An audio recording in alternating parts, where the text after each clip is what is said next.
Offerings and Sacrifices is a Bible study about worship. And what I mean by worship is communing, conversing, or communicating with God. It's interaction between lowly people and the highest of the high. Now, this is accomplished via Leviticus. Yes, the third book of the Bible that is mostly known for laws and sacrificing animals. True, that is in that book of the Bible. It was written and made to set up a standard for the community about their spiritual and practical aspects of their lives. Certain parts of Leviticus are actually easy to apply because it relates to laws we have now. For example, murder, rape, and theft is similar in that if you commit these crimes, there will be punishment. Nevertheless, there are parts that is tough to assimilate into our culture. For example, killing a live animal in church and praying over it during service. Now, with closer observation, what they were doing at the time was worship with God. Sure, it was done differently than what we do, but the basic structure is there. A religious leader conducts the service. The people brings an offering of some sort, prayer, their sacrifice, and an idea to connect with God. Well, that's us. That's right now. We do that as well.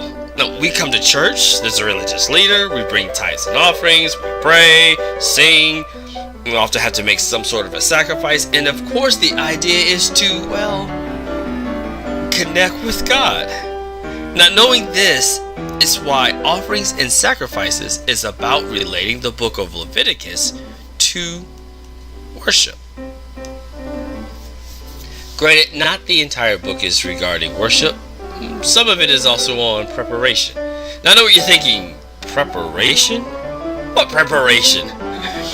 Before going to the promised land, the Israelites had to prepare and make themselves in the image that God desired.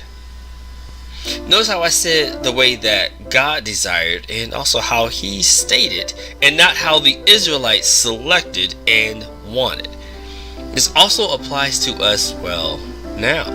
God still has a desire for His people to behave, think, and worship according to His standards. Sometimes this flows nicely, especially when we're comfortable with the laws that God sets up. But when it's something we just don't agree or just don't feel comfortable with, and suddenly excuses come along and we feel more comfortable with what we want to do. Well, regardless of how we feel, it doesn't change if God has a specific request or demand in our lives and we choose to ignore it. That sounds terrible. Well, in reality, it is. Something we have to think to ourselves is, how do we represent God? What does the Lord actually require from us? Not only does this relate to people on a personal level, but it can be in a group or church setting. For anyone who's listening to this right now, and you know God is calling you to be a Christian or to be a servant for Him, what does that mean? Can you do anything you want? Can you make any rules and attribute them to the Lord? Do you know what God is requiring from you? I think sometimes we like the sound of being religious or being spiritual, but what does that mean? For real, like right now, what does that mean to you? I can't offer you all the answers, but a good start to find a standard, and as God's standard, is through Leviticus. And I know it sounds weird and crazy, but it's true. The Lord stated in the Bible that He wants and what He wants from His people.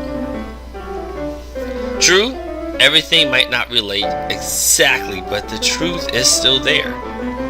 God's truth is still there. If you want to know more about Leviticus and preparing yourself for God, then Offerings and Sacrifices is actually a good place to start. It allows you to go through this book and connect it to various other parts of the Bible, and of course what's really important to you. And at least it's a start.